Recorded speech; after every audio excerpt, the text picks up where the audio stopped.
ಈಗಷ್ಟೇ ಕೇಂದ್ರ ಸಚಿವ ಕುಮಾರಸ್ವಾಮಿ ಅವರು ಪಬ್ಲಿಕ್ ಟಿವಿ ಜೊತೆ ಮಾತನಾಡ್ತಾ ಇದ್ರು. ಸರ್ಕಾರ ಈ ರೀತಿಯ ಒಂದು ಘಟನೆಗಳನ್ನ ಹ್ಯಾಂಡಲ್ ಮಾಡೋಕೆ ವೈಫಲ್ಯ ಆಗಿದೆ ಅಂತ ಸರ್ಕಾರದ ವಿರುದ್ಧ ಕಿಡಿಕಾರಿದ್ರು. ನಾಳೆ ಅಥವಾ ನಾಡಿದ್ದು ಮಂಡ್ಯದ ನಾಗಮಂಗಲಕ್ಕೆ ಭೇಟಿ ಕೊಡ್ತೀನಿ ಅನ್ನುವಂತ ಮಾತನ್ನ ಹೇಳಿದ್ರು. ನಾಗಮಂಗಲಕ್ಕೆ ತೆರಳಿ ಗಾಯಾಳುಗಳ ಪರಿಸ್ಥಿತಿ ಹಾಗೂ ಅಲ್ಲಿನ ಪರಿಸ್ಥಿತಿ ಹೇಗಿದೆ ಅಂತ ನೋಡ್ತೀನಿ ಅಂತ ಕೂಡ ಕುಮಾರಸ್ವಾಮಿ ಅವರು ಪಬ್ಲಿಕ್ ಟಿವಿ ಜೊತೆ ಮಾತನಾಡುವ ಸಂದರ್ಭದಲ್ಲಿ ಹೇಳಿದ್ದಾರೆ. ಕಿಡಿಗೇಡಿಗಳಿಂದ ತಲ್ವಾರನ್ನ ಸದ್ಯ ಪೊಲೀಸರು ವಶಕ್ಕೆ ಪಡೆದುಕೊಂಡಿದ್ದಾರೆ. ಗಣೇಶ ವಿಸರ್ಜನೆ ವೇಳೆ ಕೆಲ ಕಿಡಿಗೇಡಿಗಳಿಂದ ಇಂತಹ ಒಂದು ಕೃತ್ಯವನ್ನ ನಡೆಸಲಾಗಿದೆ. ಮಂಡ್ಯ ಜಿಲ್ಲೆ ನಾಗಮಂಗಲ ಪಟ್ಟಣದಲ್ಲಿ ಈ ರೀತಿಯ ಘಟನೆ ಅಲ್ಲಿ ನಡೆದಿರುವಂಥದ್ದು.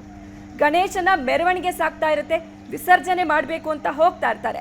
ಈ ವೇಳೆ ಒಂದು ಜಾಗಕ್ಕೆ ತೆರಳಿದಾಗ ಈ ರೀತಿಯ ಒಂದು ಘರ್ಷಣೆ ಅಲ್ಲಿ ಉಂಟಾಗುತ್ತೆ. ಹೀಗಾಗಿ ಪರಿಸ್ಥಿತಿಯನ್ನ ಹತೋಟಿಗೆ ತರೋದಕ್ಕೆ ಪೊಲೀಸರು ಲಘು ಲಾಠಿ ಚಾರ್ಜ್ ಅನ್ನ ಸಹ ಮಾಡಬೇಕಾಗತ್ತೆ. ಕೆಲವರಿಗೆ ಗಾಯ ಆಗಿದೆ, ಇನ್ಕ್ಲೂಡಿಂಗ್ ಪೊಲೀಸ್ ಸಿಬ್ಬಂದಿಗೂ ಸಹ ಈ ಘಟನೆಯಲ್ಲಿ ಗಾಯಗಳಾಗಿದ್ದು ಎಲ್ಲರನ್ನ ಆಸ್ಪತ್ರೆಗೆ ದಾಖಲು ಮಾಡಲಾಗಿದೆ. ಸದ್ಯ ಅಂಗಡಿಗಳನ್ನು ಅಲ್ಲಿ ಧ್ವಂಸಗೊಳಿಸಿದ್ದಾರೆ. ಅಂದ್ರೆ ಇಂಟೆನ್ಷನ್ ಅಲ್ಲಿ ಪರ್ಟಿಕ್ಯುಲರ್ಲಿ ಇಂಥದ್ದೇ ಅಂಗಡಿಗಳಿಗೆ ಧ್ವಂಸ ಮಾಡಬೇಕು ಅನ್ನೋ ಇಂಟೆನ್ಷನ್ ಅಲ್ಲಿ ಈ ರೀತಿಯ ಕೃತ್ಯವನ್ನ ಎಸಗಿದ್ದಾರೆ ಒಂದು ವರ್ಗದ ಜನ. ಮಂಡ್ಯದಲ್ಲಿ ಈ ರೀತಿ ಗಲಾಟೆಗಳು ಆಗ್ತಾ ಇರಲಿಲ್ಲ, ಆದ್ರೆ ಈಗ ಇಂಥ ಘಟನೆಗಳು ಅಲ್ಲಿ ಮರುಕಳಿಸ್ತಾ ಇದೆ. ಹೀಗಾಗಿ ಕಾಂಗ್ರೆಸ್ ಬಂದಾಗಿನಿಂದ ಇತ್ತೀಚೆಗೆ ಈ ರೀತಿ ಆಗ್ತಿದೆ ಅನ್ನೋದು ಕೇಂದ್ರ ಸಚಿವ ಕುಮಾರಸ್ವಾಮಿ ಅವರ ಆರೋಪ ಆಗಿದೆ.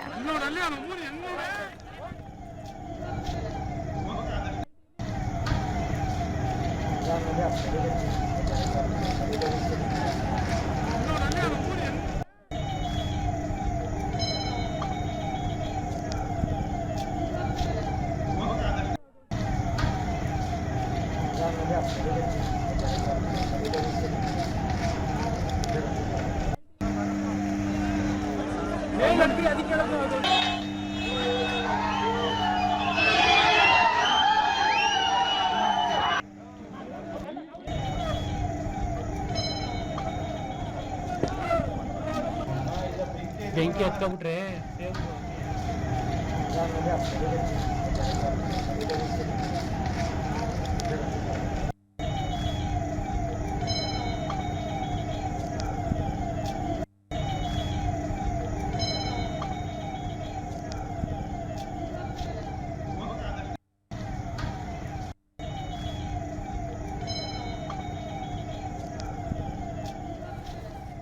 ನೀವು ದೃಶ್ಯಗಳಲ್ಲಿ ಗಮನಿಸ್ತಾ ಇದ್ದೀರಾ ಮಂಡ್ಯದ ಪರಿಸ್ಥಿತಿ ಹೇಗಿದೆ ಅಂತ. ಯಾರೋ ಕಿಡಿಗೇಡಿಗಳು ಹಚ್ಚಿದ ಬೆಂಕಿಗೆ ಅಮಾಯಕರ ವಾಹನಗಳು ಅಲ್ಲಿ ಸುಟ್ಟು ಭಸ್ಮವಾಗಿದೆ. ಗಣೇಶನ ವಿಸರ್ಜನೆ ವೇಳೆ ಈ ರೀತಿಯ ಒಂದು ಘರ್ಷಣೆ ಅಲ್ಲಿ ಉಂಟಾಗಿರುವಂಥದ್ದು. ಹೀಗಾಗಿ ಪೊಲೀಸರು ಅಲ್ಲಿನ ಪರಿಸ್ಥಿತಿಯನ್ನ ಹತೋಟಿಗೆ ತರೋದಕ್ಕೆ ಲಾಠಿ ಚಾರ್ಜ್ ಅನ್ನು ಸಹ ಮಾಡಬೇಕಾಗುತ್ತೆ. ಒಂದ್ ಕಡೆ ನೀವು ಪೊಲೀಸರು ಯಾವ ರೀತಿಯಲ್ಲಿ ಪರಿಸ್ಥಿತಿನ ಹತೋಟಿಗೆ ತರೋದಕ್ಕೆ ಪ್ರಯತ್ನ ಪಡ್ತಾ ಇದ್ದಾರೆ ಅಂತ ಗಮನಿಸ್ತಾ ಇದ್ದೀರಾ.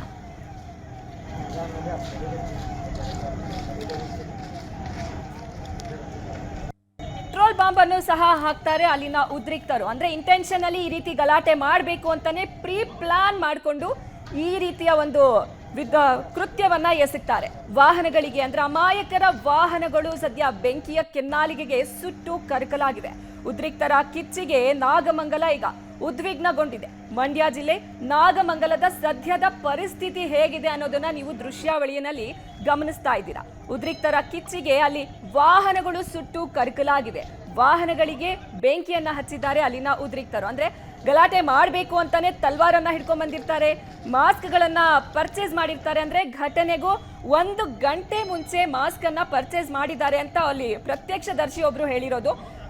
ಈ ರೀತಿಯಲ್ಲಿ ಅಂದ್ರೆ ಬೇಕು ಅಂತಾನೆ ಗಲಾಟೆ ಏಳಿಸಬೇಕು ಅಂತಾನೆ ಈ ರೀತಿ ಇಂಟೆನ್ಷನ್ ಅಲ್ಲಿ ಮಾಡಿದ್ದಾರೆ ಅಂತ ಪ್ರತ್ಯಕ್ಷದರ್ಶಿಗಳು ಪಬ್ಲಿಕ್ ಟಿವಿ ಜೊತೆ ಮಾತನಾಡುವಾಗ ಅಲ್ಲಿ ಹೇಗೆ ಇದು ಶುರುವಾಯ್ತು ಅಂತ ಘಟನೆ ಬಗ್ಗೆ ವಿವರಣೆ ಕೊಡ್ತಾ ಇದ್ರು. ಇನ್ನು ಕೇಂದ್ರ ಸಚಿವ ಕುಮಾರಸ್ವಾಮಿ ಅವರು ಈ ಘಟನೆ ಬಗ್ಗೆ ಹೇಳಿದ್ರು.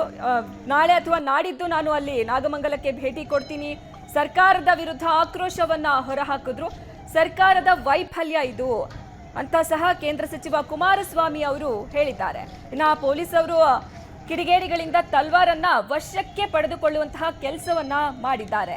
ಶೀಘ್ರದಲ್ಲೇ ನಾಗಮಂಗಲಕ್ಕೆ ನಾನು ಭೇಟಿ ಕೊಡ್ತೀನಿ ಅಂತ ಸದ್ಯ ಕುಮಾರಸ್ವಾಮಿ ಅವರು ಹೇಳಿದ್ರು. ಗಾಯಾಳುಗಳು ಹೇಗಿದ್ದಾರೆ, ಅವರ ಪರಿಸ್ಥಿತಿ ಹೇಗಿದೆ ಅದನ್ನೆಲ್ಲ ನಾನು ವಿಚಾರಿಸ್ತೀನಿ ಅನ್ನುವಂತಹ ಮಾತನ್ನು ಸಹ ಅವರು ಹೇಳಿದ್ದಾರೆ. ಮಂಡ್ಯ ಜಿಲ್ಲೆ ನಾಗಮಂಗಲದಲ್ಲಿ ಈ ರೀತಿಯ ಒಂದು ಘಟನೆ ಇವತ್ತು ನಡೆದಿರೋದು.